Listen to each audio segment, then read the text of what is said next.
Hail to the herd, and welcome to my completely random I have thoughts on my brain and nothing better to do.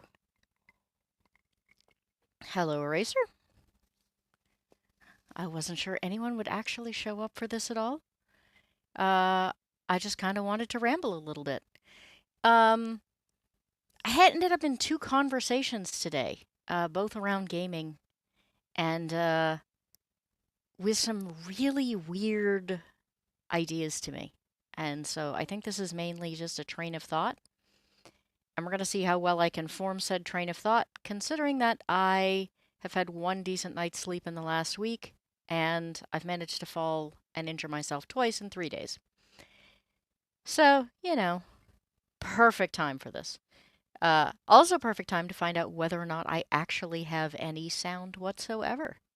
So, Eraser, you're going to have to tell me if you can actually hear anything, and whether or not I'm all echoey.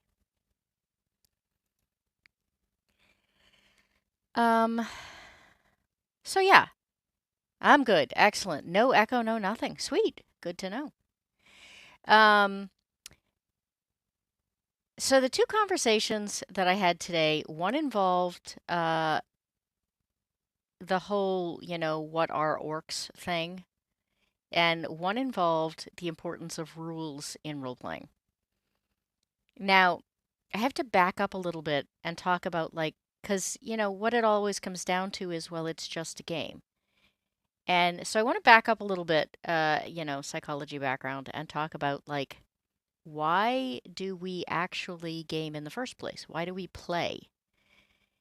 And we play mainly because it's how we learn things. You see kids playing in sandboxes, playing at D&D, and what they're doing is learning skills that they're actually going to need moving forward. So kids playing in sandboxes or playing imagination learn social skills. If you've got a whole bunch of kids that are playing a game that have a pre-established set of rules, and another kid comes in and wants to play, and they don't know what the rules are, if they don't adapt, they aren't accepted. They'll kind of stand back, they'll look, they'll figure out what the rules are, and then they join the game. So you learn social skills, you learn how to figure out what the rules are, you learn kind of how to read body language in a lot of cases, though it's probably more subtle for kids. Um, when it comes to something like Dungeons and Dragons, what little math skills I have because of Dungeons and Dragons. I also have, I can never remember what it's called. It's the weird thing where you can't visualize. Um, and while that may not seem like a big deal, socially, it's actually kind of a problem. There are amazingly large number of things that most people visualize in their heads and they don't realize they're doing it. Playing Dungeons and Dragons, which way back in my ancient days, hey Legatus, playing Dungeons and Dragons way back in ancient days, did not involve, it might have had a paper map sometimes and like little cardboard cutouts. Um, but it was really rare that you had, huge three-dimensional, setups and that you had minis and, huge numbers of graphics to describe everything. So for somebody who can't visualize, Dungeons and Dragons was initially really difficult for me.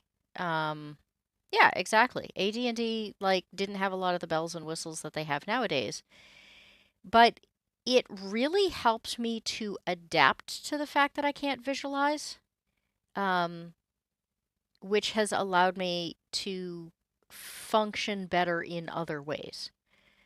Um, Playing games teaches us how to cooperate with others, even if it's an antagonistic game, even if it's a game where you're, playing against someone else, you're still functioning, even though it's an antagonistic relationship. If you're playing chess with someone else, there is still a bonding over an understanding that the rules work this way. In timed games, that there's a need to make a move within a certain time.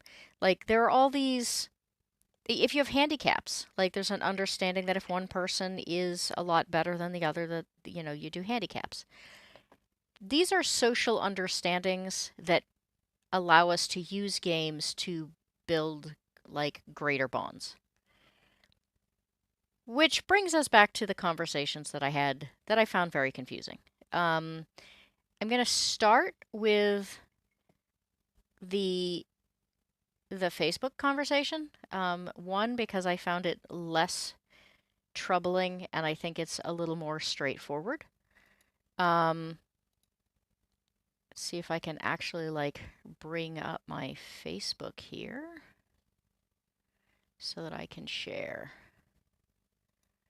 We'll see if this makes everything all echoey again. Wouldn't that be great? All right. So this person was talking about, let's see, this was the meme that they were responding to.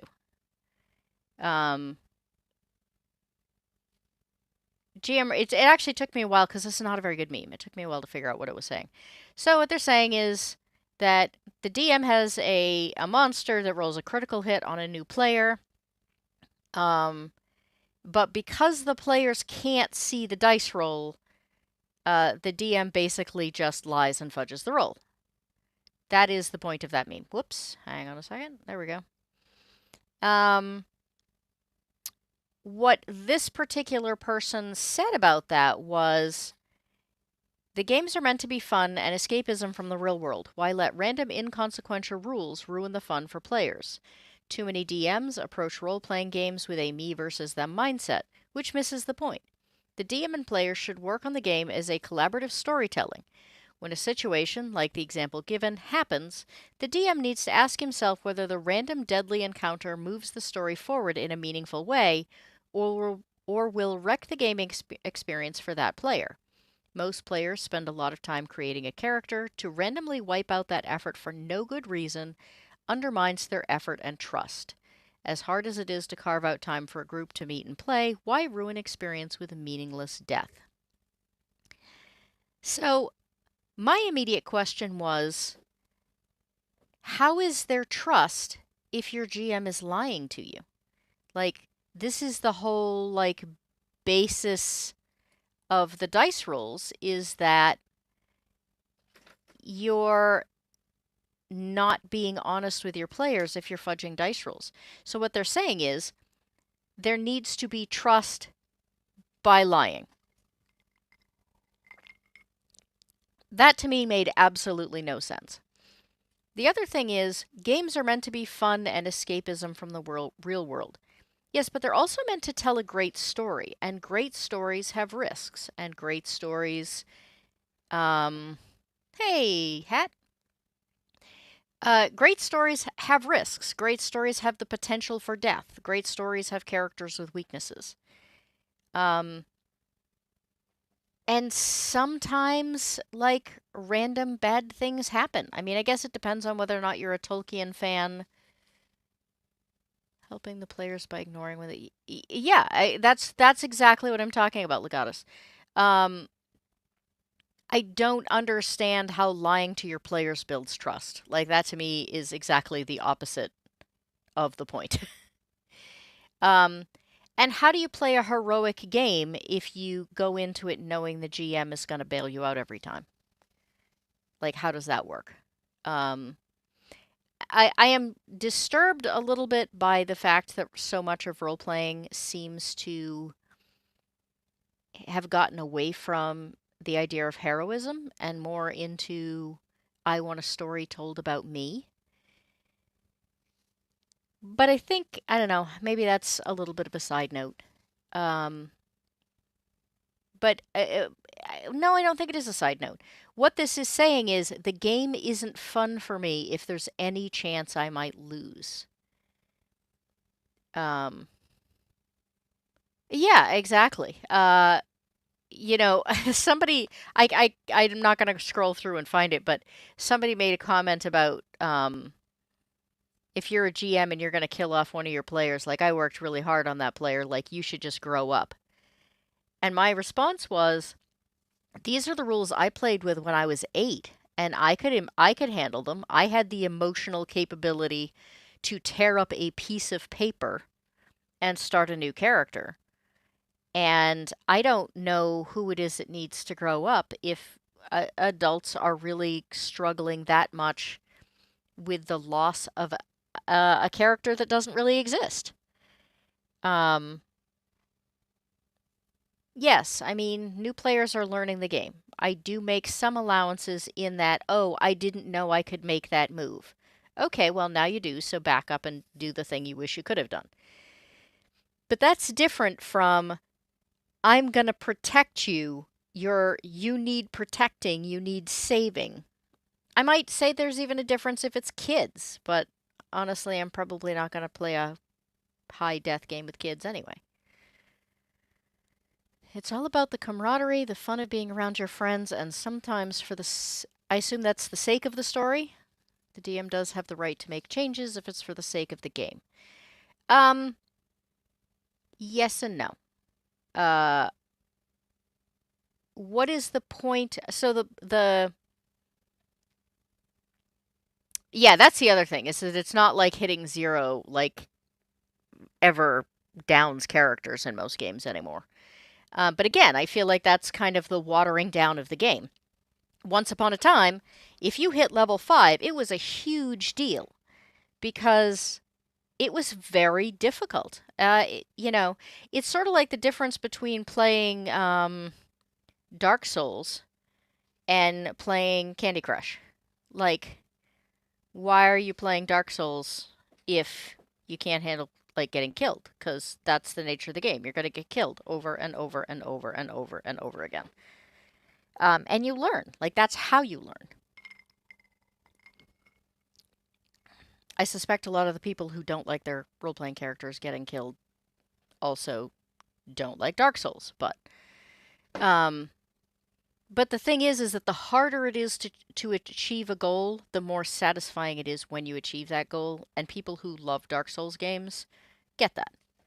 Um, People who just want to tell a story with themselves as the main character where they are always it's not even, I used to say that, D&D had gone from being heroic to being heroes.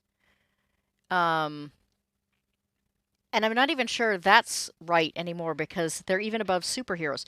They're not just superheroes, they're all Superman. Like they want to be indestructible. And it seems to be strictly a D&D thing. I have players who will play any other game and die horrible, horrible deaths and laugh about it.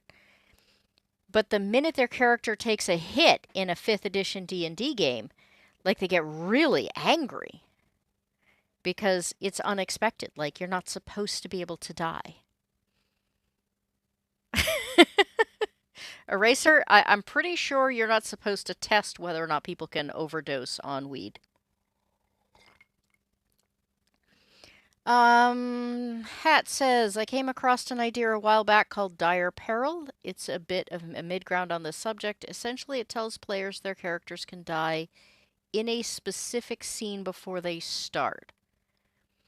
I'm not quite sure I understand that. Are you saying that literally the way the game is set up, you walk into a certain room and like here you can die, but nowhere else in the dungeon you can? That also seems odd. Um, I mean, surprise and planning ahead and thinking. Even video games don't do that. I mean, video games will change the music when you have a boss fight, but there's still a chance of, minions popping up on you pretty much anywhere. Mega gaming is a style just like role playing. There are times each has its place. Legatus, can you define for me what mega gaming is? I'm not sure I'm familiar with that term. Um, I don't know. Maybe it's just that I'm very big. Um, hey, as your GM, welcome. I have no prizes to give out to you today. I'm just rambling. Oh, I do want to know though. Have you had a chance to look at the the supplements you won, and were they actually any good? Um, yeah, I just like I'm not gonna say I have never fudged a roll. I'm not gonna say I have never, given a player an out if it was really, really good for the story. Um, but to expect it as a normal thing and, do away with the fact that characters can die, and that sometimes that's all right. We're just happy to have you. Well, I'm happy to have you anyway. I assume everyone else is too. Mega gaming is when you make your PC as powerful as it can be, aka +5 armor, +5 shield, +5 longswords. You are the most powerful. I mean, why not just play a superhero game in that case? Like, I'm not sure what the point is. I mean, I know that there are min-maxers. I know that there are, rules lawyers who will find every loophole. I know there are munchkins. Like, that's kind of the nature of the game. But again, I think it's that, you get people who are obsessed with the rules of a game, and then you get obsessed people who really like the storytelling. And I mean, it's called role playing for a reason. Um, the storytelling is in the name of the game. Hey, Natty, I'm rambling. I had thoughts. I wanted to share them. Uh, Legatus disagrees with me, but that's okay. Um, I am most thrown off by the idea that this person is saying that you have to build trust by lying to your players. I think that was what really got me going. I need to like talk about this and figure out like where the heck that logic comes from. Like this is just not something I can grasp in any way, shape, or form. Um, we once had a mid to high level fighter and barbarian, each with a gauntlet of ogre power and girdles of giant strength. And when we encountered a hallway full of skeletons, we put away our swords and Legatus needs to finish typing that statement out. Played football in the hallway. I don't know. I see. I'm a little confused, Legatus, because you say that AD&D is your favorite, but in AD&D, a first level wizard had a 25% chance of being killed by a house cat. It's only in 5e that all of a sudden there's been this move towards superhero-ness. But at least you gave him a little bit of a challenge, So what do you guys think? Like, is it somehow like building trust and developing a relationship with your party if, like, it's based on the fact that you lie to them and just lie about what the roles are anytime the dice go against them? I mean, I do agree that there are DMs that can be a me versus them mindset, but I don't think that's. I think this is the pendulum swinging too far in the other direction. Hey, Rose, or I don't know. Are we supposed to call you Rose or Rachel now? Which do you prefer? Should we just call you Rebel?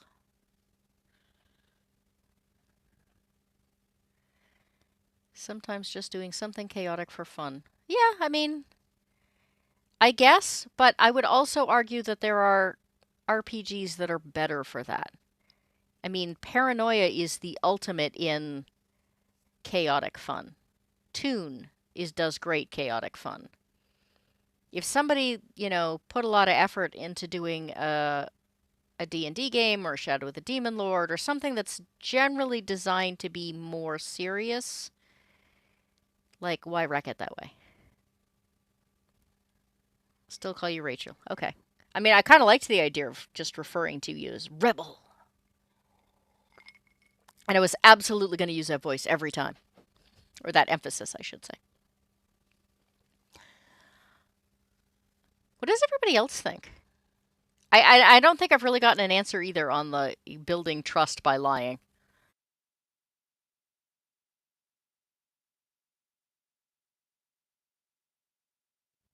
Does anybody else have any, like, strong opinions on this? Does anybody else... I think there are people here who play games. Is there anybody else that runs games besides little old me?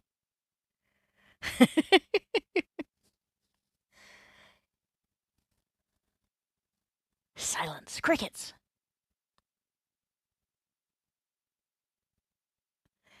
Yeah, I mean, alignments were there so that you could do, like, you know, chaotic and evil groups, and I think that's different. Well, Natty, how come you're not in any of my games then? There we go. Hat, that is an excellent way to say what I have been trying to figure out how to say. Sincerity and misdirection are far superior to lying. I always say, like, I don't kill players, but I do let players kill themselves. And sometimes the dice will kill players. And I don't protect them. Like I said, I'm not saying I've never fudged a dice roll, but usually if I fudge it, it's only because... I don't even know. I think usually it's because a slightly different outcome would be so cool. And sometimes I just feel, I'll be honest, sometimes I just feel really bad for them. I once had a party, and I don't know what was going on, but like 50% of their rolls were ones. So they not only failed, but they crit failed 50% of the time, all of them in the same game.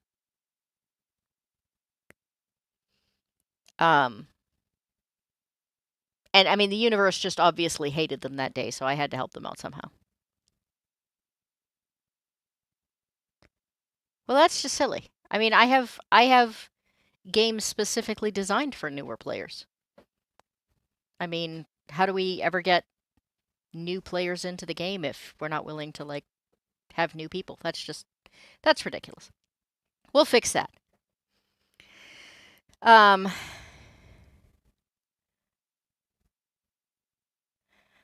As a DM, I keep track of everyone's hit points. I have many times lowered damage to the PCs to keep them alive or in the fight. Why? What is the goal? And I'm not, again, I'm not trying to, like, be argumentative. I just honestly do not understand. It's a little bit like, I don't know, if I was playing poker. Well, that's probably not a great way to, probably not a great choice. It just happens to be the other game I really like. I mean, if you were playing Monopoly, why would you, like, loan somebody money that was about to be out of the game? I mean, the rules of the game are that once a certain thing happens, you're out of the game. And actually, in role-playing, you don't even have to do that. I mean, I usually make sure people have several characters backed up, just in case.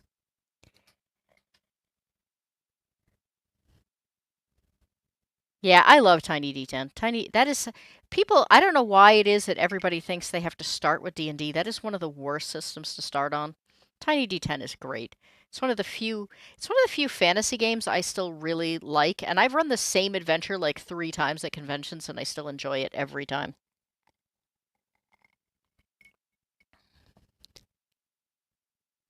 Yes, so, okay, Legatus, we are now on the same page. The goal is for players to have fun, but if they do something stupid and they die, that's on them. Yes, exactly.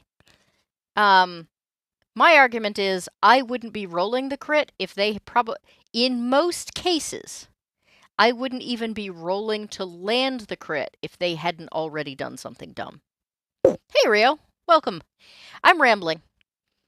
This is a completely spontaneous, I am in pain and have not had enough sleep in the last week, and I need something to do.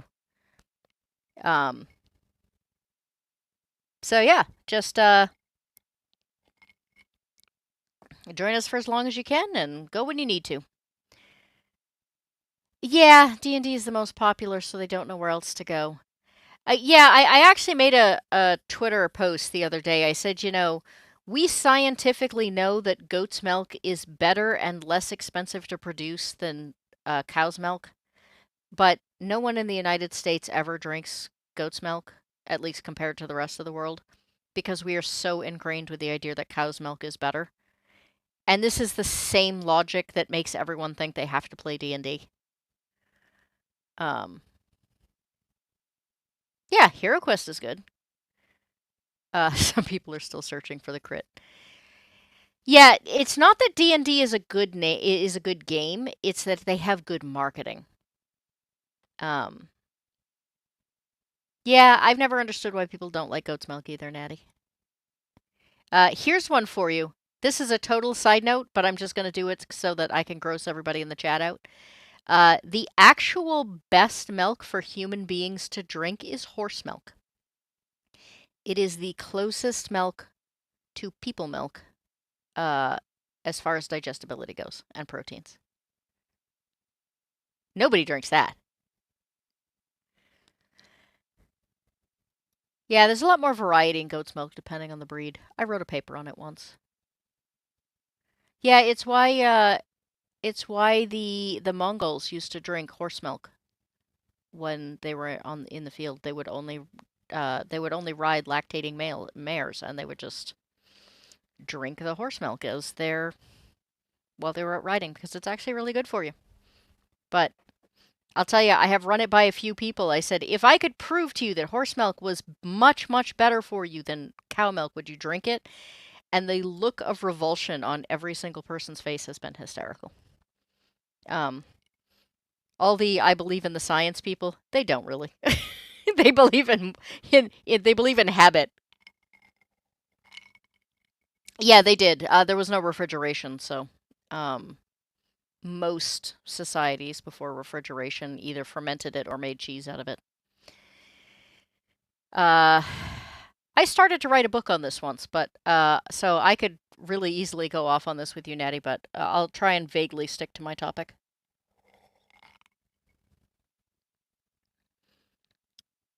Actually, GM, that's not true. As far as what you put into cows and land and everything else, goats and sheep are cheaper to raise, and I think studies have shown that raising sheep is actually more profitable than raising cows. But again, it's habit. And again, I started to write a book on this, so I could go off on that a whole lot, and maybe I'll do another random stream on it at some point. But there are actually political reasons for why cows became popular. Yes, more gaming. Um, so yeah, I totally don't believe the GM should be antagonistic. But I also don't necessarily believe that they should. I don't think players are victims. I think they're adults. I think they can handle getting injured. I think they can handle getting killed. Um, I want everybody to have a good time, but I also want a story where things matter. I mean, I don't know. Imagine if you. Has everybody in the chat read Wheel of Time or, I don't know, Lord of the Rings or, other kind of traveling coming of age type travel stories? The those stories would not be nearly as engaging and they wouldn't stick with us and they wouldn't matter to us if there hadn't been stakes, if there hadn't been the possibility of death, if there hadn't been the possibility of failure. Um, and I don't understand why it is that we are no longer putting that in our games. And the other thing, as I mentioned earlier, games teach us social skills. They teach us math. They teach us plotting and planning and tactics. Um, and if you don't have to do those things, then what is the purpose of the game? I mean, you can say to have fun. Well, great. Heroin will do that for you. Um, the nature of play and the nature of gaming is that there is a goal, there are rules, there is a reason for it. Um, No. I'm not trying to say that no one else plays Legatus, but in this particular case, they were specifically talking. They were talking new adult players. Like I think you may have missed it. There is a later statement in this that I can't. I'm not going to try and dig out at the moment, where somebody made a comment about um, adults playing a game and GMs should grow up and not kill off adult players. And that was kind of my point. And I said earlier, like, I do handle things differently if it's kids, but an adult should definitely be able to handle like their character taking damage or dying without throwing a hissy fit. That's that's my opinion. Is like, when did we get to the point where people can't stand to lose a game? I think that's what I was trying to get at. Was it's just so weird to me that people can't handle losing. Um, oh, hang on a second. Evie Muck's being weird again. Um, there are alternative stakes to death that can work in both fiction and RPGs. Death is a pretty solid one, though. So, GM, I have to say, one of my very first and still favorite games I ever ran was Cult, where the subtitle is specifically "Death is only the beginning." Um, because your character could die and still keep playing. Um,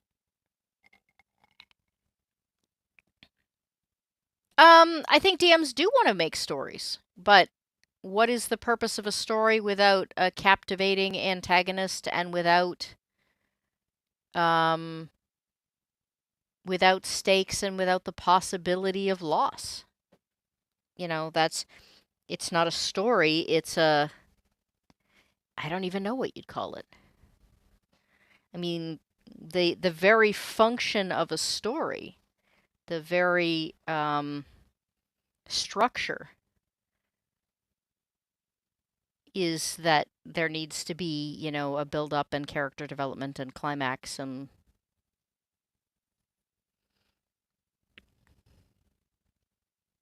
some DMs like publish modules, other like to create their own worlds.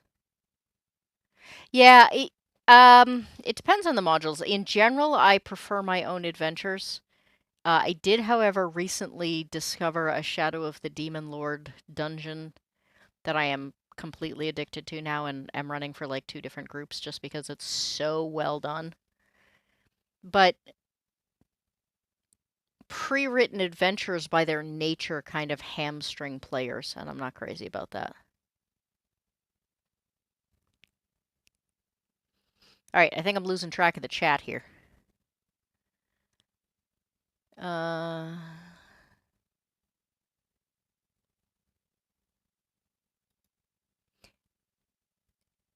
a lot of new players saw the YouTube videos and they were made with an audience. Yeah, and honestly, I think that's where this comes from. Um, for a long time I blamed it on 5e, but I actually think that Critical Role may have been a bigger, may have played a bigger part. There really seriously are players now that go in thinking like the story is going to revolve around me. It's going to be this theatrical thing. I think Critical Role isn't. Didn't they discover that Critical Role is like pre-scripted in a lot of cases, or at least all of the people? I do know all of the people who started out in it were actors. Yeah, Eraser. That is definitely the case. There are a lot of DMs that they don't. It's not that they really want to DM; they want to write a book, and they don't have the patience to do it. And those are GMs that really seriously railroad their players into you have to do this thing because it's the way my story goes. Hey, Wormy, I'm rambling. Um, Mildly painkillered and drunken rambling, so, please excuse the fact that it might not make any sense whatsoever.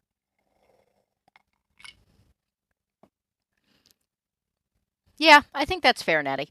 I mean, even the fact that they are professional actors is going to make them more cinematic than your average player.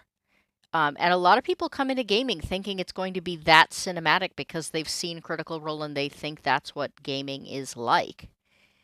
And unfortunately, some of us are not professional actors, and therefore, it doesn't come out quite as pretty. Um, I'll tell you, I once, and here is a perfect case of that whole rolling a crit thing. I once ran a game. It was a cult game, and it took place entirely in the head of an NPC. She was dreaming, and she had sucked all of her friends into this very trauma-induced coma, where they were idealized versions of themselves. They were how she saw them, as opposed to what they were actually like. So the friend she had the crush on, was now absolutely gorgeous, and the guy who was kind of the player in the group was like really sleazy and slimy looking, but had, all of these capabilities to get people to do things that he didn't really have in real life. And all of the whole team went through the whole thing really, really well. Um, until they got to the very final end scene. Um, and at the very final end scene, let me think here how this went. There was one player that had not figured out what was going on, and no one else realized that he didn't know what was going on. And instead of rescuing the person whose head they were in, he shot her. Which instantaneously, in one shot, killed the entire party because they're living in her head. And he rolled a crit. Like, he rolled a perfect 20. Now, understand, this is a guy who's never rolled a 20 in his life. He is one of the people who compulsively rolls critical failures all the time. And he was absolutely delighted with himself. He's like, this is the first nat 20 I've ever rolled. And I was like, and you all die. And, like, what do you do with that? Like, yes, very much like Sammy. Like, somehow missed the one important detail that they needed to rescue her, not that she was their captor. Like, I thought I'd really spelled it out, too. Like, the whole point was they had to, like, rescue her from these trauma monsters in her head, and instead they killed her. But that is a situation where, like, yeah, it did not end up with the story having a satisfying ending. And he was terribly upset. Because it was like it was the one time that he'd, ever rolled he'd ever rolled a 20. But what do you do? Like everyone else knew how the game was supposed to end. He rolled it in front of him. Sometimes the game just doesn't end the way you'd like it to. But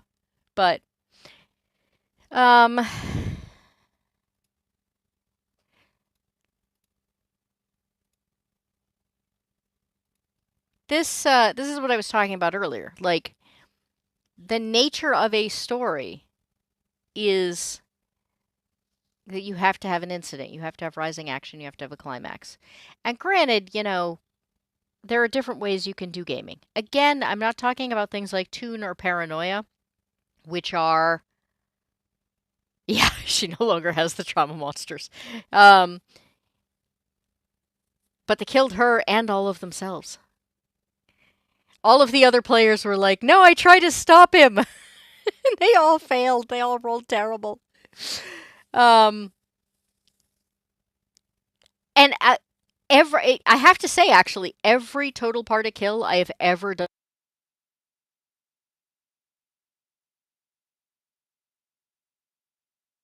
My headphones decided to shut off in mid sentence there. Um, every total party kill I've ever had, the party killed themselves. Literally. They ended up getting into some like argument or shootout, or they did something dumb and they ended up killing themselves. We have sort of hit the point, I think, where stories are like action and climax all the time, and there is no development, there is no world building. There are actively people now discouraging writers from world building or character building because all they want is the action scenes. It's just, it's weird to me. Uh, again, maybe it's just that I'm old, but I still like actual story structures.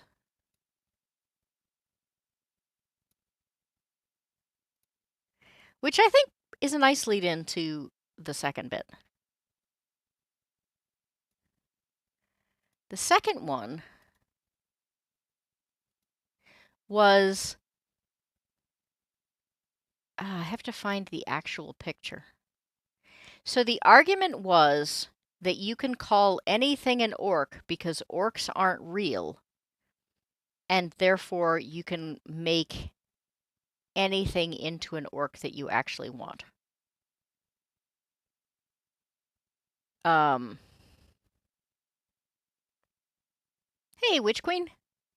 I'm rambling. Yeah, action with no characters or story is pretty pointless. It's not a story in that case, as far as I'm concerned. Yeah, and Rachel, that's kind of what I was trying to get at. Like, the nature of gaming is that sometimes it's just going to be bad luck. One of the most popular stories written in recent years is the Game of Thrones series, where so many people die from bad luck. Um, all right, I was doing this. Here I will. All right. D&D orcs are different from Tolkien orcs. Well, not in the beginning they weren't. Um, I'm trying to find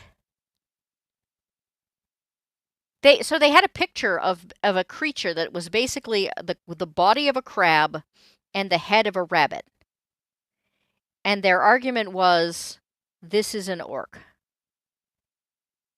And I said no, it's not an orc because orcs even if they are different amongst different types, orcs by their nature have certain things that we socially understand that makes them yes, a crabbit.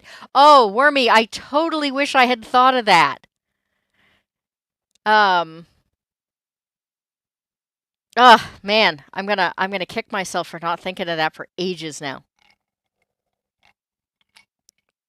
Um but my comment was dragons are imaginary too. They come from different cultures, so like in, Eastern dragons, like they don't have wings or legs in the same way, but they still have traits that we understand as this is a dragon. Vampires are the same thing. They like, I think that in Eastern cultures they suck souls, in Western cultures they drink blood. But we still understand both types to be vampires because they. Oh, don't be sorry. You came up with a cool thing. Like, always be happy about that. Um,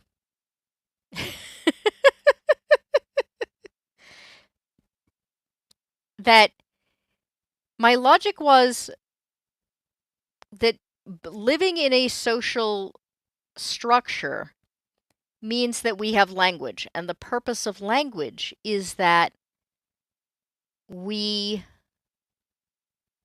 agree that a chair is a thing with four legs that you sit and often a back that you sit on. And that someone can choose to call that a table if they like, but it's still a chair. Like, we have a social understanding of what a chair is. And that if you have one person who wants to insist, no, that's not a chair, I'm going to call it something different, it doesn't matter what they call it. It's still the thing that we have socially said it's going to be called. So if you have a monster with a crab body and a rabbit head, it's a monster. It's kind of an interesting monster. I don't know what you do with it. You could even name it Orc instead of Steve, but it's not an orc. Yeah, words have meaning. Imagine that. And this was the one I felt very strongly about, that I was like, I need to do a stream about this because this really upsets me. Because apparently everybody likes to talk about Big Brother is watching in 1984. Everybody ignores the Newspeak thing about the fact that language is really important. And yes, the meaning of words fluctuates and changes over time, but that when you have one person who wants to force the meaning of certain things to be certain other things so that words just stop having meaning, that's when people can't express their thoughts anymore. And once they can't express their thoughts anymore, it becomes very difficult to do anything except what you're told to do. And that this is one of the reasons that gaming is important, is that gaming teaches us about rules and structure and the fact that these things matter.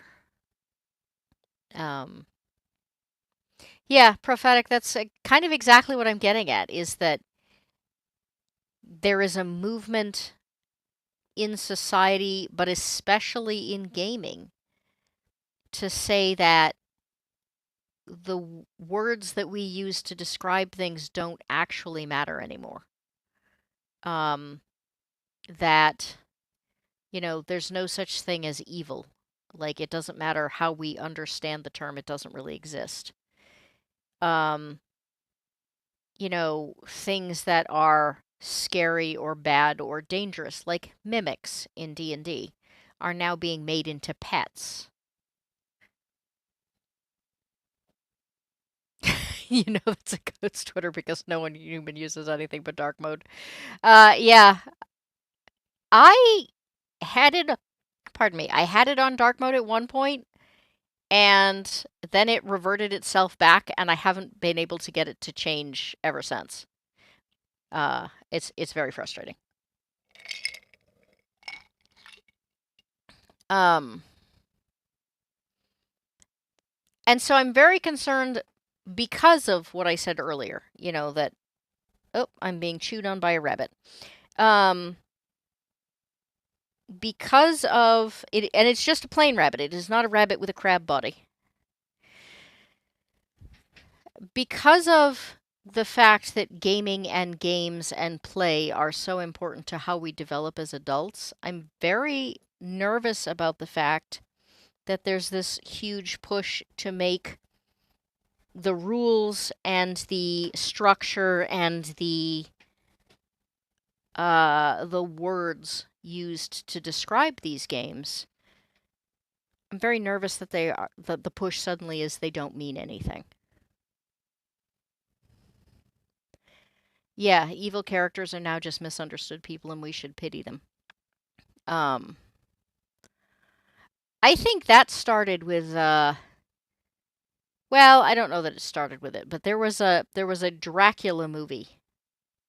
Dracula has been for centuries like the epitome of evil. And then all of a sudden somebody decided to make a movie in which he was just a misunderstood guy who'd lost his true love. And I really hated that movie, despite the fact that it was super popular otherwise. But yeah, I find all sorts of things now, like, what an orc is doesn't matter because it's imaginary and words don't matter. And, well, and I'm not saying that you should never have games with shades of gray. I love games with shades of gray. But when you take a game that was specifically built on the idea of a of a good and bad society, to suddenly change that to, well, we're keeping all the same rules, but there's no such thing as good and evil anymore. Which also means, well, combat becomes really difficult at that point, so now we're just gonna have games. I think I saw an article at one point where they were actively encouraging people to play Dungeons and Dragons where you started a business instead of going adventuring. And I was like, talk about, you know, not allowing escapism. Yeah, it's less fun.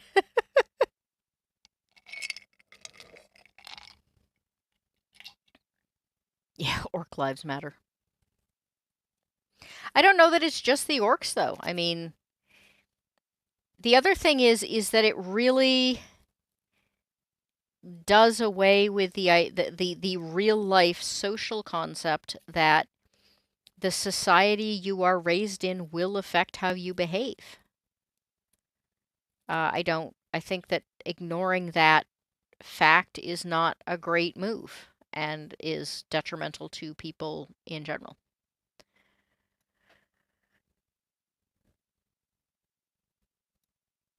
Yeah, I mean, I'm totally fine with the idea of something being evil for a reason. I think, you know, I'm evil just because I'm Dr. Evil is really boring. Villains can have backstories too. But I don't know, the idea of no one's really evil, they're just misunderstood. I mean, imagine if the Joker were like, oh, well, he's not really a bad guy. He's just misunderstood. And, well, I mean, I guess that's what they do. They keep putting him in Arkham, where, like, oh, we'll fix him. And then he just kills more people. Like, that seems to be the structure we're heading for. Oh, I did not know this. Orcs are the perfect example to show the importance of words. The word orc is Latin for death or killer. They were inspired by savagery from Inception. I mean, I am even I don't want to play House, Rebecca. We're playing D&D. um yeah, there's a difference between an evil villain and an anti-hero. Yeah, I mean, you know, no one would ever say that the Punisher is a good guy, but he's not evil. I mean, that was why I did the whole thing about what's the difference between an antagonist and a villain. Or beasts even, monsters. Like monsters are kind of mindless things that it's not that they're bad, it's that they're hungry or that you're in their territory or that they just have an instinct that you clash up against. Um yeah, understanding a villain's motivation is very different from empathizing with them. And I think that's a really great point, and I think it's the problem that people don't seem to understand the difference between understanding and empathizing. Um, I get why a rabid dog bites people. I still think they need to be put down. Um,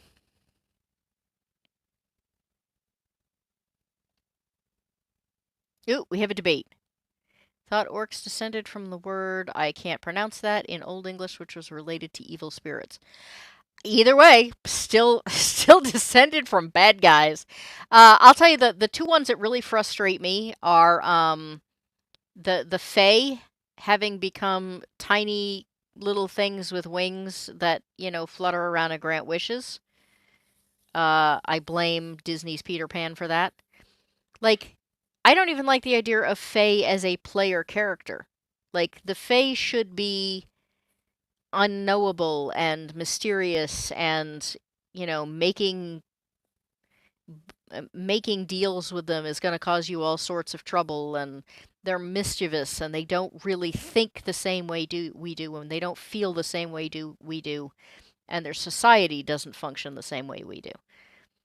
Somebody said the other day that they thought that, I can't remember if it was on Twitter or if it was on, or where it was, but they were saying that one of the reasons that they wanted the change in orcs was that they could not grasp the idea of a totally alien society or a totally alien other. Um, that a totally alien thing was just too hard, and so therefore we just want to like make me with green skin. You know, I just want to be a humanoid with green skin, and otherwise like nothing's actually different. Um, I tried once. I was playing a female orc character who was a were-hippo. And so I wanted the character to have some girth to, like, you know, show the fact that she's actually a hippo in, you know, her other form. It is impossible to find a female orc that isn't just a hot woman with green skin. Like, they've just become muscle mommies who are green. Let's see if I can. There you go. Type in female orc. This is what you get.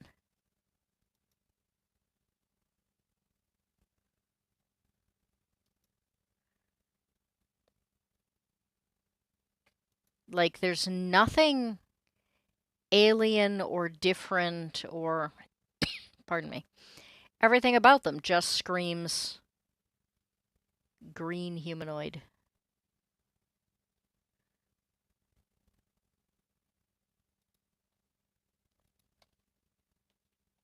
And I'm not sure where we got away from that kind of imagination.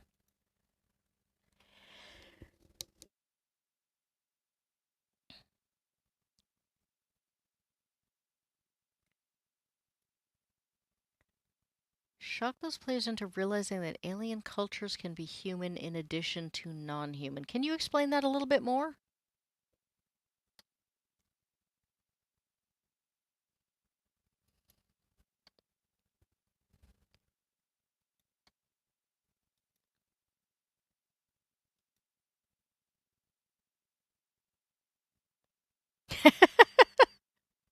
Yes, there are now orc fetishes.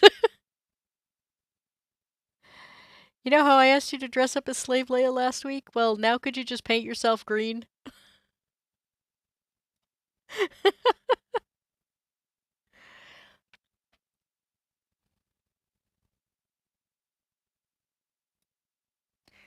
Yeah, human female body with different skin color and a few other cosmetic changes, fang pointed.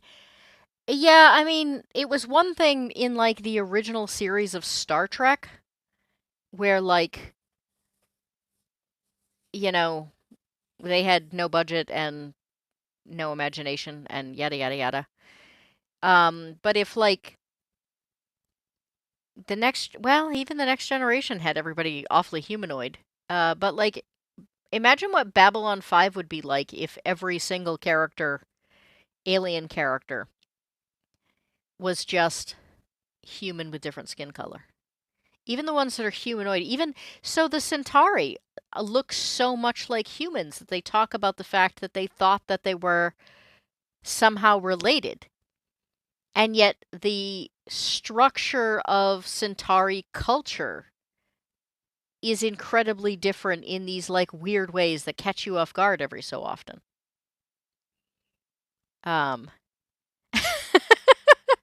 I am absolutely flattered. This is like the greatest compliment anyone's ever given me.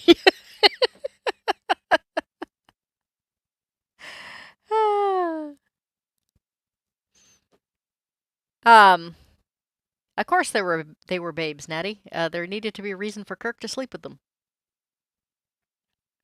Yeah, I mean, the animated series had non-humanoids, and I mean, even the original series did sometimes. They'd, you know, be blobs or light beams or whatever.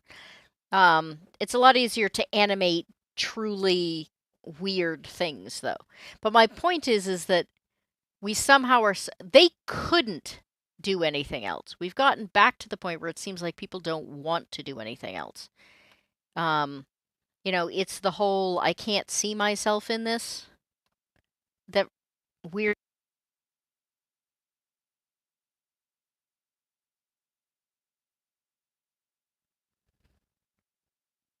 Ah, okay. Thank you, Witch Queen. Um,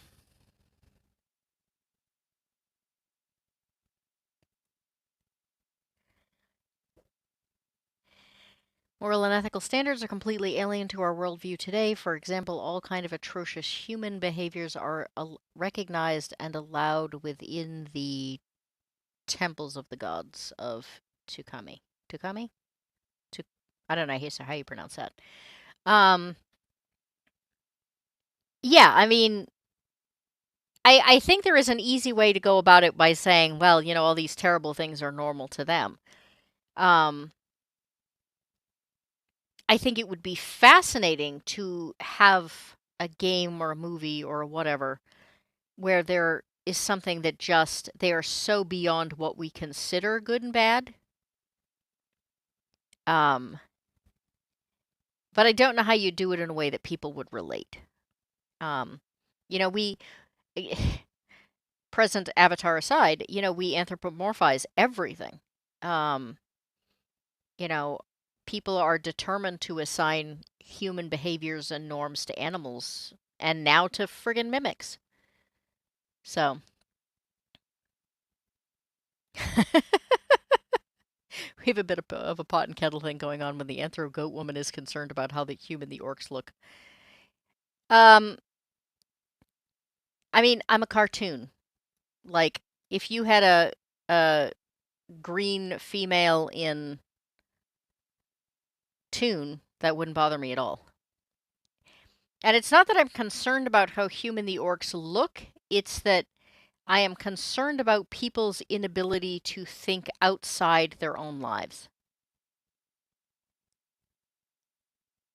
Um, it's the only example I can think of is really visual. Um, yeah, the original Alien movie. I mean, we to this day, despite all of the terrible movies, nobody has ever attempted to make the aliens sympathetic or give them a motive. Uh, and I like that. I mean, no matter how bad the movies get, at least we have that. Um, I have not played Jedi Fallen Order, so I cannot answer that one, Wormy. But if you are having a good time, then I appreciate the fact that you came here to listen to me wow, drunkenly ramble. There we go. Um, yeah, there are actually entire games that are built on anthropomorphic animals. Um,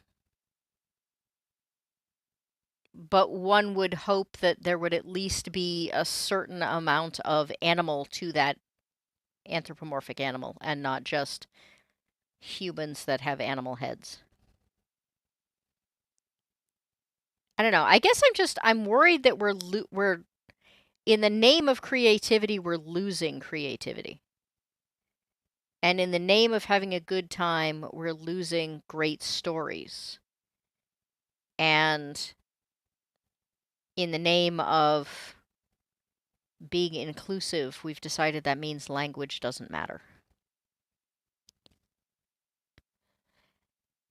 If I join a game, do I need to be drinking? No, it is not a requirement. In fact, I am very rarely drinking, especially this early.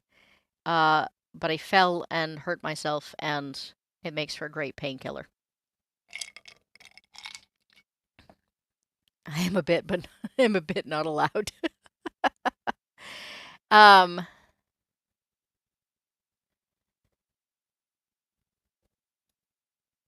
Creatives might not be limited by their life experiences so much as their libidos.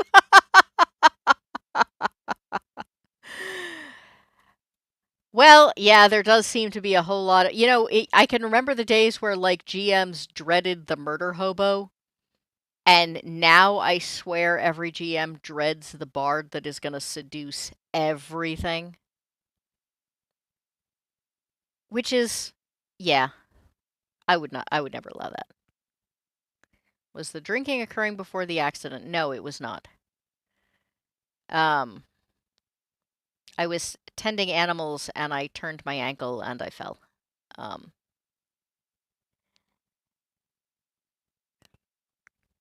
there is a very steep slope in one of the goat pens, and something rolled under my feet because it was buried in leaves and I couldn't see it.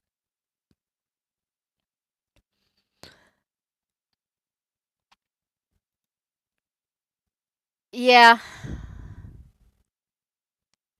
Yeah, I think what it all boils down to is a lack of effort. People want to write books, but they don't have the patience to write books, so they run role-playing games. Um, People don't want to put the effort into coming up with something that's truly new and creative. I edit role-playing games for a living. And let me tell you, the number of games that are almost identical all the time, they get really frustrating. Um, because you'll get people that have really good ideas and then they just try and make it into something else when you know, like how many game descriptions are out there, that say, "Oh, like I have this new and exciting game world. Um, and here's how it compares to 5e, or here's how it compares to D&D."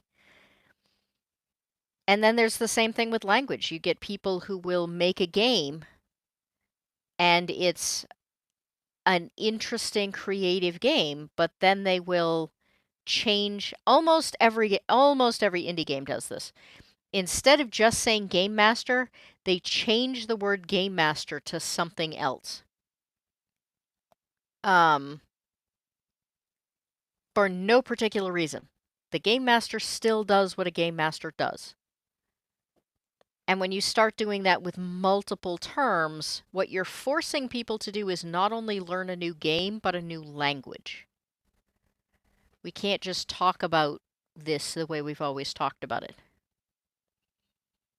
If you walk into a room and you have to describe the room, uh, the table is now surrounded by two spras instead of chairs.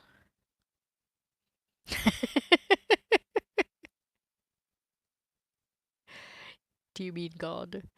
I mean, it was one thing when they were storytellers, like that was one thing, but I've seen some that are just completely out there. Um, the players have different words, the game masters have different words, the attributes mean exactly the same thing as you will find in a D&D attribute, but they've been given different names.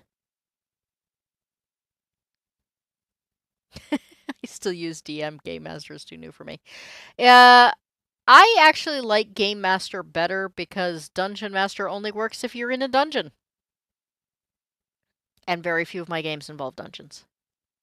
Except for my current Shadow of the Demon Lord one, which is a great game. And it's sad if you guys aren't playing it. Would a Game Master by my other name smell just as weird?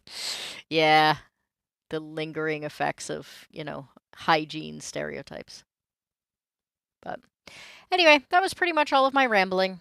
I worry about the effects that the change in gaming and games and play are going to have on our society moving forward. Because so many of them just seem to be about words don't matter, rules don't matter, do the things you want to do, no consequences. So there's my ramble. Thank you everyone for sticking with my meandering. Any comments from the chat? Other than Legatus thinking I'm entirely wrong? I still find it hysterically funny that Legatus keeps saying that they're old school, but at the same time, fudge all the rules.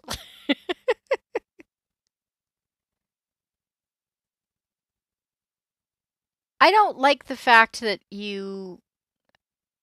if you play various. Okay, so I was okay with them changing it from race to species because that is actually more accurate. Race implies that orcs and elves and dwarves are offshoots of humans, and they're just not. I mean, that's part of what makes them different. Um, the idea that that does not affect their stats bugs the heck out of me.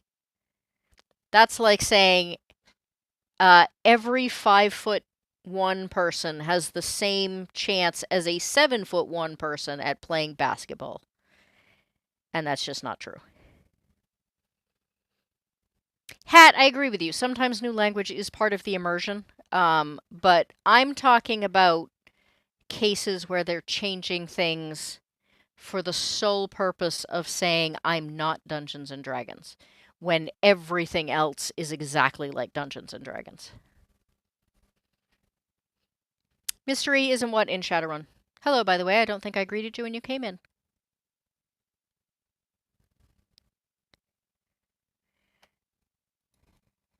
This is enlightening. So if you're a thing that does a thing and nothing matters, turns out I don't care.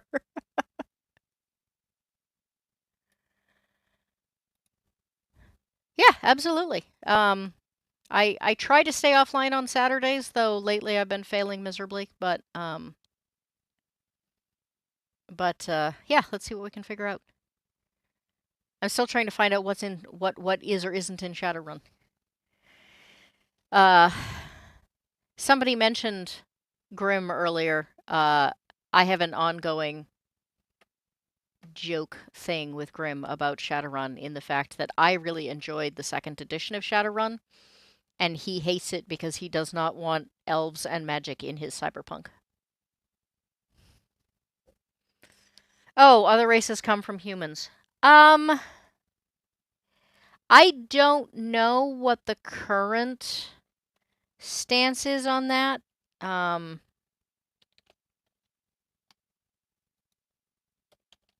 I thought. I don't know. I have to look this up now. Um, if that's true, then in that case, yes, I wouldn't be bothered by race whatsoever. I thought it was one of those like, something happened and all of a sudden, everybody just came out of hiding kind of thing. But I may be wrong. It's very difficult to remember the background and lore of every single game I've ever played. um,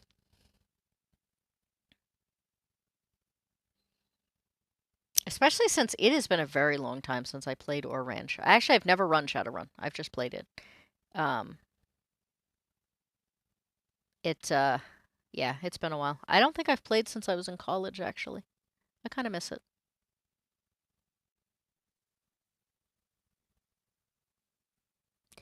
In the old lore, the prehistory of Shadowrun had all of the species. Okay, so there's the issue. I always played second edition because I thought it was really good. Um, but I mean, in general, again, there are always a few games that are outliers. Um, I did not mind race being turned into species because it was more accurate.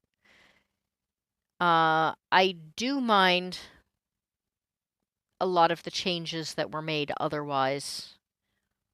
I mean, even if anyone is enough of a geek to have read the original Forgotten Realms books, the dark elf whose name I am not going to try and pronounce, who escapes from his evil society, there is actually a comment in one of the first books that the only reason he is able to do that is because he has a genetic mutation. Hello, Davyverse.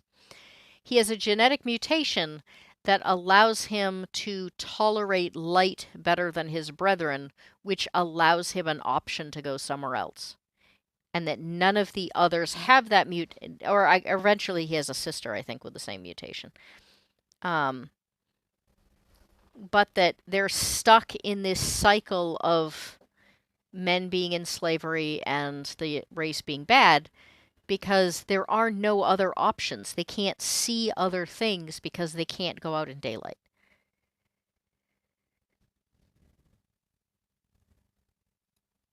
Yeah. That's why I said I didn't know what the current. I knew the lore had changed a lot in the last couple editions. I don't know what it is. So, like I said, it's hard enough for me to remember the lore and background of every game I've played and run, much less ones I haven't played and run. Yes, I wasn't sure if anyone was going to recognize the term Drow Legatus, but thank you. Davyverse, I think you've gotten here pretty much as I was kind of wrapping up, unless you have thoughts on the matter. Actually, Davyverse was recently in a game with me. Do you think that it builds trust in a game if I lie to you about what the roles are to save your ass when things go badly?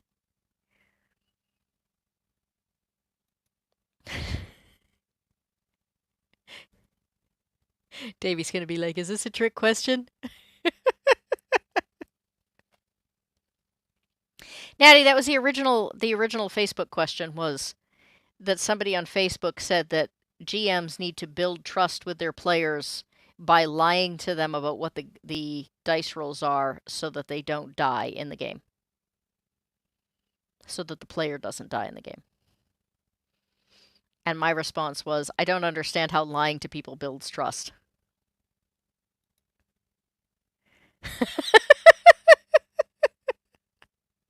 I don't know. You're the one that's got him in a jar.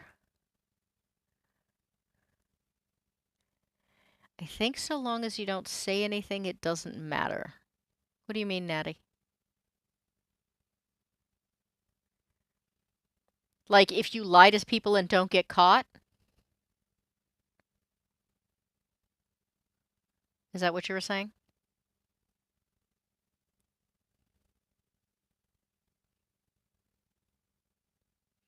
In which case, my response is, if you cheat on your spouse and don't get caught, does that make it okay?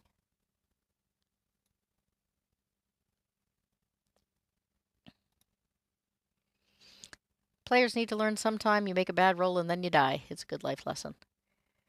I mean, my logic always has been try and avoid being in a situation where you'd have to make that dice roll in the first place.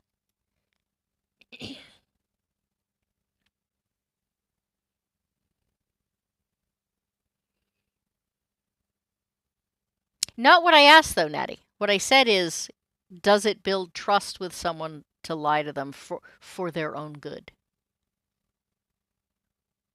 Like, how is that building trust? Man, there are a lot of people with some what my friends would have once called flexible ethics.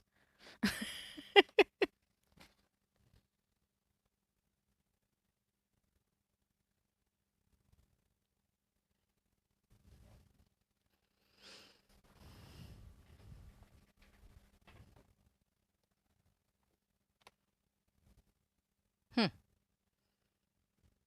Interesting.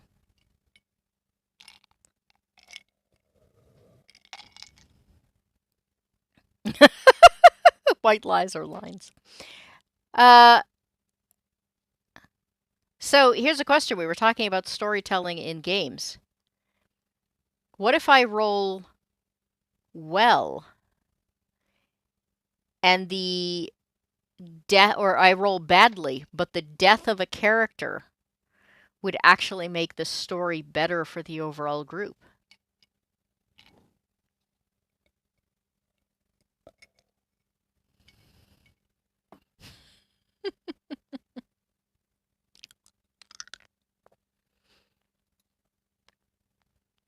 I was just talking in general. If the logic is that you can build trust through lying, or if lying is okay as long as you don't get caught.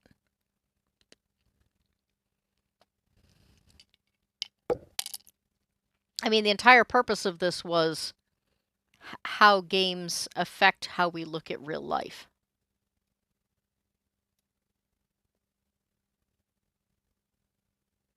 See, here's the thing. Um, I don't lie well. I can, as Hat said earlier, misdirect. But active lying like makes me super nauseous. And I once had a counselor,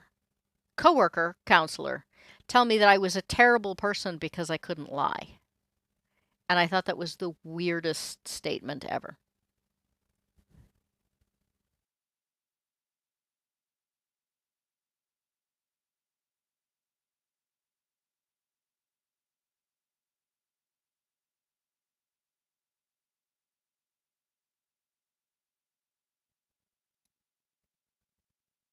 See, I would argue, Legatus, that uh, part of the issue is that people look at there being a difference between NPCs and PCs, and if you're immersed enough in a game, the NPCs shouldn't just be bits on a board. They should be individuals that have their own motives, their own backgrounds, and that one of the things that frustrates me in modern day gaming is a tendency to use NPCs as video game quest givers instead of characters on their own.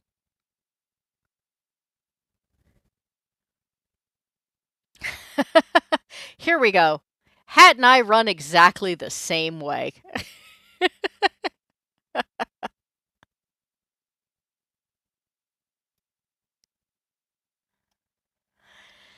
I don't know. I think that like losing a character occasionally teaches you how to. I mean, okay. Uh, I once ran for a batch of middle schoolers, and one of them, no matter how obviously overpowered the monster was, his response would be to go up and poke it. So, your level 1 characters, there's a dragon sleeping, all you have to do is sneak by it. No, he would go up and he would poke it. There's a character who deserves to die. Um, if he doesn't die, he's never going to learn not to poke the dragon.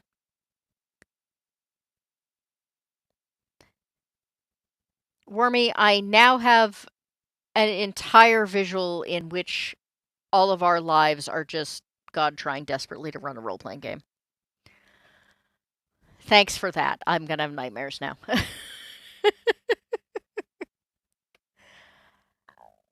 I mean, as children or adults, part of gaming is like learning. And if you're being consistently protected from consequences, why would you ever learn? I recently had a party that learned, hey, when you're in a really scary dungeon with a lot of really bad things, the thief should not pick the lock on the only unopened um, cage when everyone else has left the room. You know, seemed like common sense to me to start, but he needed to learn that lesson.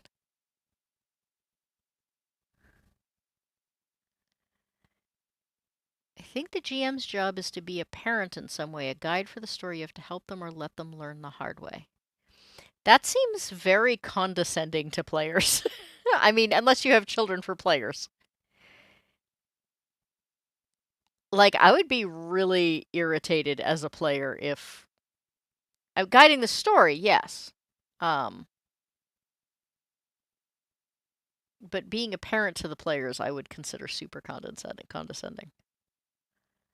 I don't know. Am I the weird one? Is it just like the fact that I think adult players can be adults and like handle making mistakes? Have we gotten to the point in society where we're so afraid of failure that we can't lose a character on a piece of paper?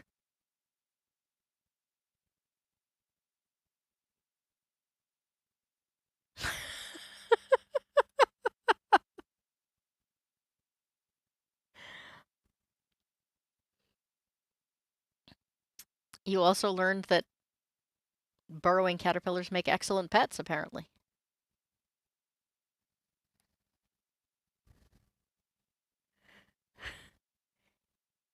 Yeah, I will say, Wormy, I do occasionally say, "Are you sure?" And if they say yes, you know, They get to do it.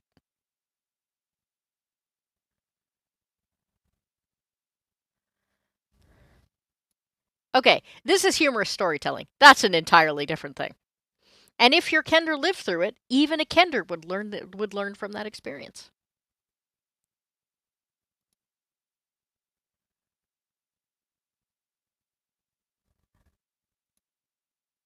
Yeah, there's an excellent way. The fun part of RPGs in general, do the things you can't do in real life knowing there's no risk of health insurance bills. That Hamsta, that joke is going to confuse the heck out of everyone in this chat who's from Europe.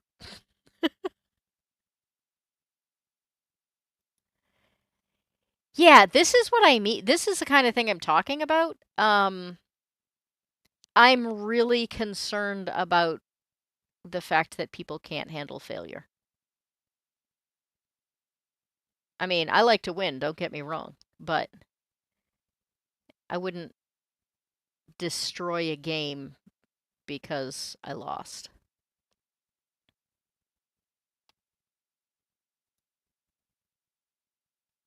I mean, I'm sure Souls games would infuriate me, but man, wouldn't I feel good if I actually succeeded.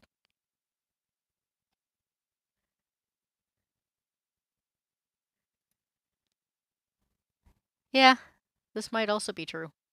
Sometimes you just get adult players.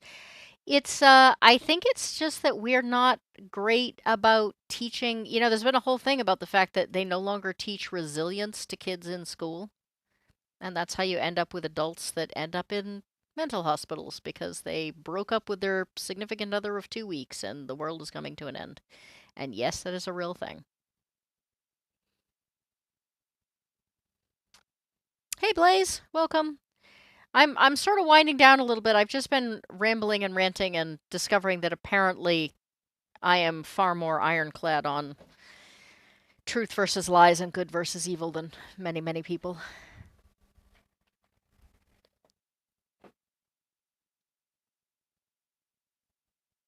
Some of the campaigns I've been in got bloody and ER visits. Like in the game or outside the game?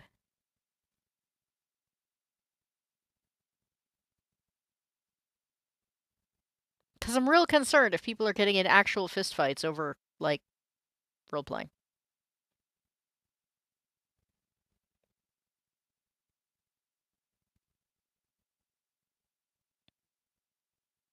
Okay, like, I get that Kender are Kender, but was your Kender also hit in the head a few times, Legatus?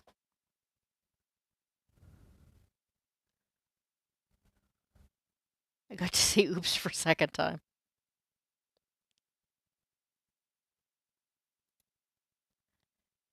Did you want to send me the clip for this stream or in general?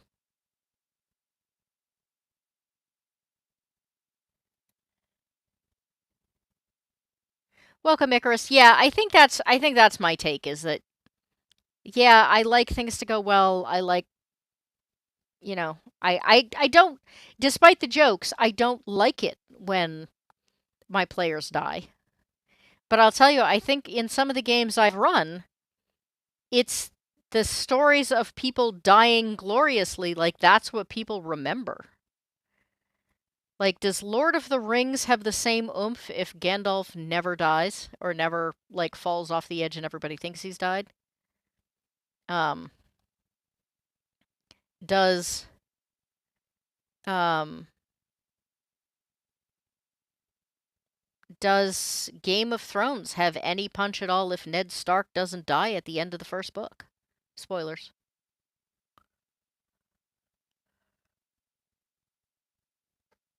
I guess it's what you find. I think there's fun like Candy Crush, Absent Minded, go through the levels fun, and there's Dark Souls fun. I guess that's the difference. I guess it's whether or not you find.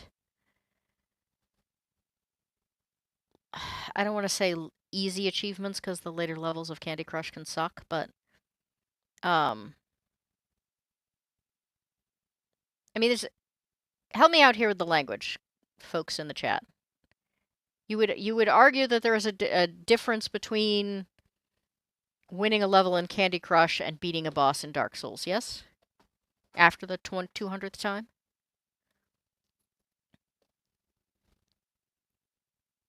Eraser, for those of us that read the books, Sean Bean's casting had nothing to do with it. We already knew how that was turning out.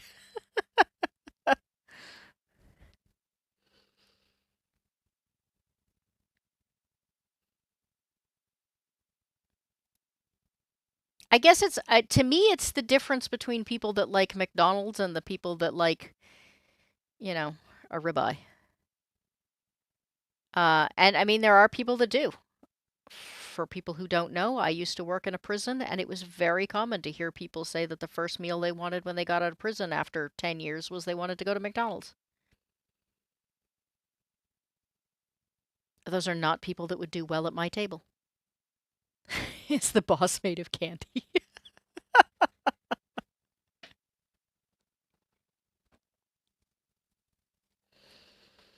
I guess my take is there are better games for people who like Candy Crush than Dungeons and Dragons. And the fact that Dungeons and Dragons is trying to like make the game fit both the Candy Crush people and the Dark Souls people is just making it not a very good game. I mean, it's never done horror well. Um, it does comedy kind of well. It does fantasy well. It doesn't do sci-fi very well. It doesn't do. Dark Sun was pretty interesting, but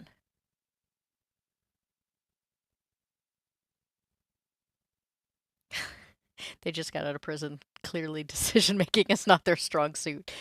I mean, honestly, I would consider that about anyone who wants McDonald's, but, you know, that's my own bias. I haven't eaten McDonald's in 25 years. Oh, let's see, I have a clip.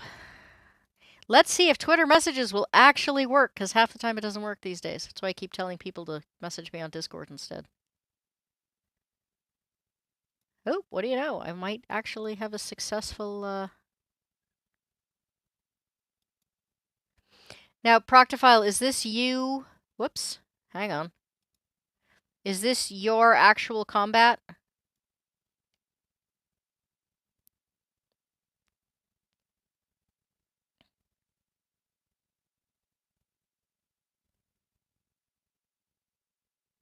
Yeah, Natty, I think that's my take, is that, and again, maybe other people feel differently. Maybe people are like, no, I just didn't want to know, like, I just wanted to think that I did a good job. But my take is, if I ever found out, if I ever thought I had this great, glorious combat and, you know, did this awesome finishing move, and then I found out that it was just that the GM made it up, like, that's what would make me not want to play anymore. Yeah, I agree with Hamsta. Feels like D&D is pivoting into a one-game-fits-all system that dilutes what it's good at. And if you want a one-game-fits-all, why aren't you playing GURPS?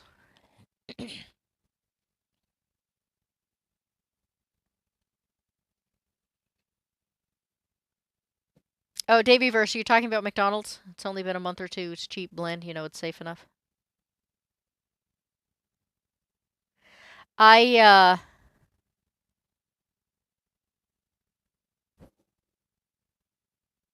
was going to say something, but I'll save it for my Substack.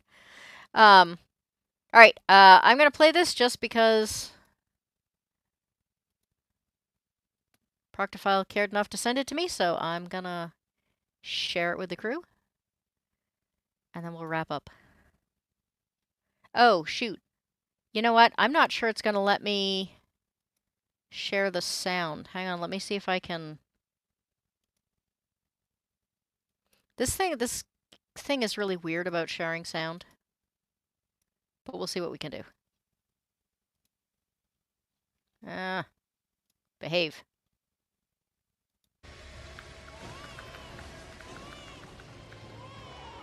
Oh, come on!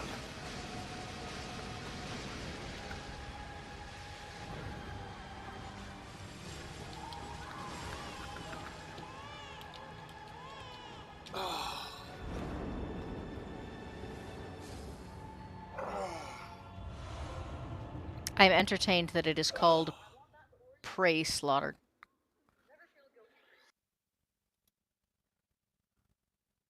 I have no idea if people could hear the sound on that or not, but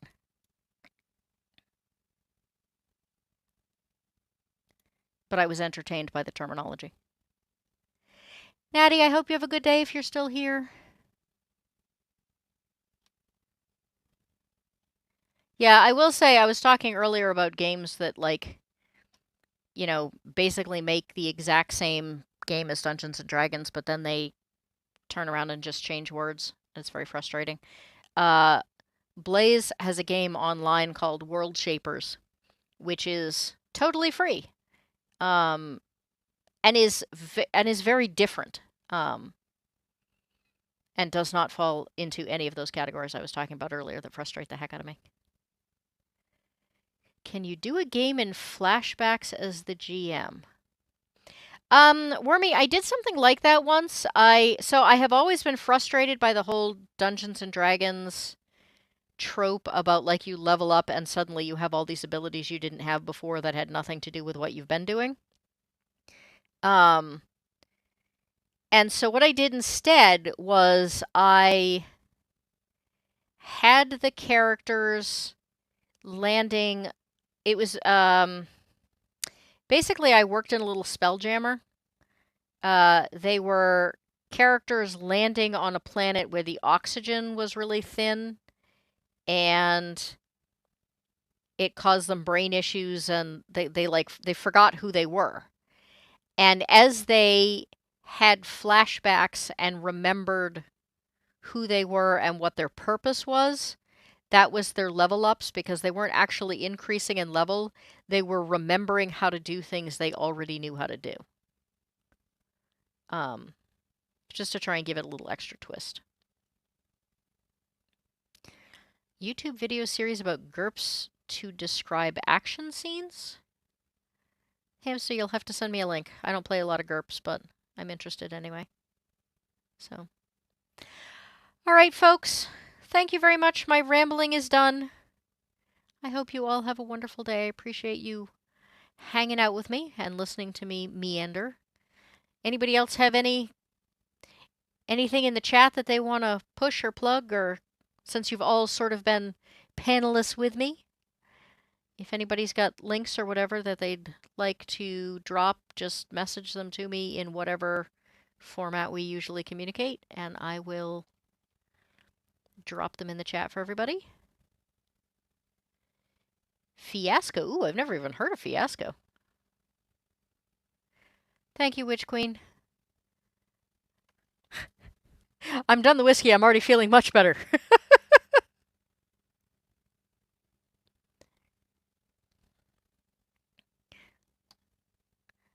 Blaze, if you've got a link to World Shapers that you can drop to me really quick, I'll throw it in the chat.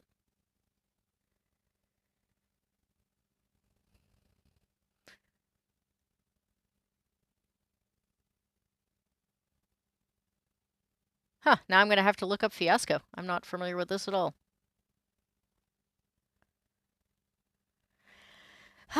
Man, when everybody has games I don't know about. I was really excited the first time I ever discovered Numenera, and then I discovered I was like the last person I knew that had found it. I was like, wait, then how come none of you have been running this or playing it? And they're like, because you run everything.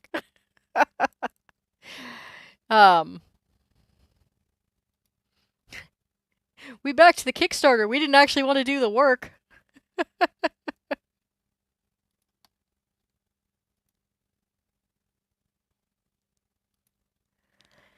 Trench Warfare? Is that another game? Pop some, hey, give me some links on these. I'm all for people trying new games, and I'm all for trying new games, so. I know a lot of people that do a lot of warfare type games, but most of them are like minis wargame people. So I had never even heard of Trench Warfare.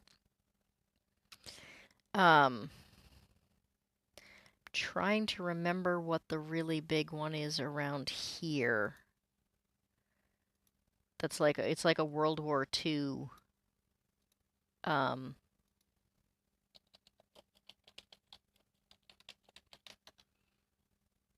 bolt action. That's what I was trying to think of.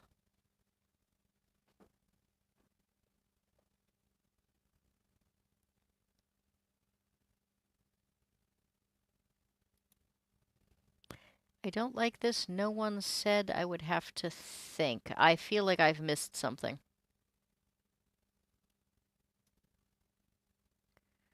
Wormy, you're going to have to expound.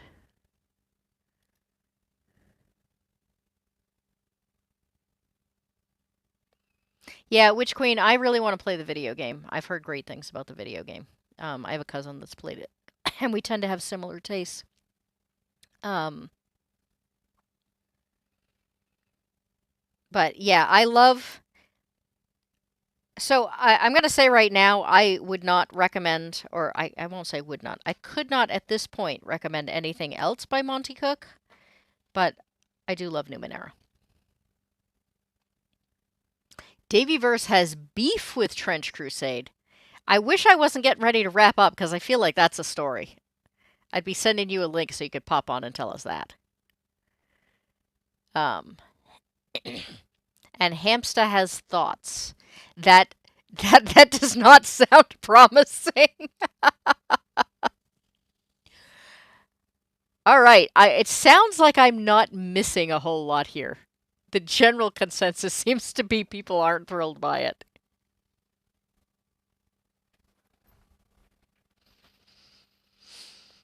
I think Davyverse has beef with Trench Crusades just because they don't allow him to keep caterpillars as pets.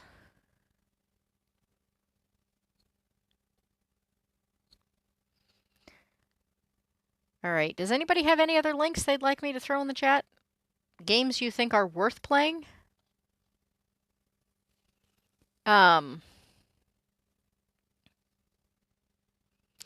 Witch Queen, my last Numenera game kind of fizzled out, but I'm going to be trying to put it back together. So if you are ever interested in playing, hit me up. And I guess Natty's gone, but if anybody else ever, is interested in playing, I do a fair amount of Foundry running these days. And I'm not sure where I would fit in another game, but I can definitely throw in some one-shots if nothing else. And maybe we can find some time to throw something else together. I play Shadowrun. Yeah, the only person I know who runs Shadowrun is kind of inaccessible these days, but yeah, I would love to. Yeah, let's see, I am currently running a Viking Shadow Dark campaign right now that is based on Homer's Odyssey. I am running 2 Shadow the Demon Lord campaigns. I don't think the Numenera game has officially died yet. It's just kind of like fizzled for the moment. And then I usually do at least one shot a month for various indie games that I've got. So always happy to have players. So. All right, thank you again. I really am going to go this time because I should probably go check on my supper, which is in the slow cooker. And last time I didn't do that, I almost burned it onto the slow cooker. So I hope everyone has a great evening. Hopefully I'll see some of you around either for Roman of the Empire's, what is he doing? Nature horror movies, I think, tonight. And I think Yarny may also be going late tonight at some point, but I'm looking forward to Roman's stream because I am hoping that he's going to at some point cover Cocaine Bear. So, uh, trench warfare is good idea, poorly executed, I'm assuming. Is it fun anyway? Yeah. I edit too many books. I'm too fussy about things like that, so. Well, unfortunately, Ben, you did almost miss us. We are signing off. So, uh, I am so sorry. I feel like every time I've started to sign off, someone else has popped in. So, yes, everyone else have a great rest of your day. Stop by Romans later if you get a chance and talk about nature-based horror movies. And we will hopefully see you all this Monday coming up. We are doing, what are we doing this Monday? Hat and I are doing a game review um, by someone I met on Discord. Uh, I can never pronounce the name of the game. It's Escape from Maclagard. I always want to say Milkagard, and it's not. It's Maclagard. Um, and it is done by someone I met on Discord called the Fictionaut. And it's interesting. It kind of made me question what exactly makes up an adventure. So hopefully I'll see you all next Monday for that. Probably will be a short-ish stream because it's a short-ish adventure. Um, yes, Hamza has a point. Everyone have a great night. Happy headbutting. It's a fucking goat! Eclectic goats got videos of indie authors and cinema love. A passion for the weird and the strange. She's snappily dressed and only slightly deranged. Come and meet the eclectic goat, lover of classics and whiskey notes, disciple of horror and the written word. Happy headbutting, come join the herd.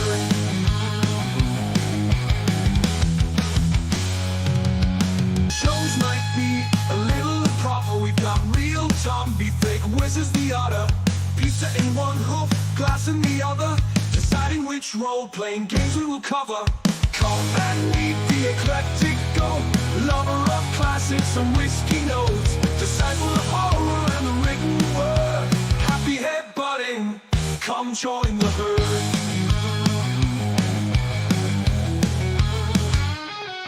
Got a thing for black and white screens, crappy horror with low budget scenes. Choose on the history, spits out the law. Time for another whiskey pour. Come and meet the eclectic goat, lover of classics and whiskey notes, disciple of horror and the written word. Happy headbutting, come join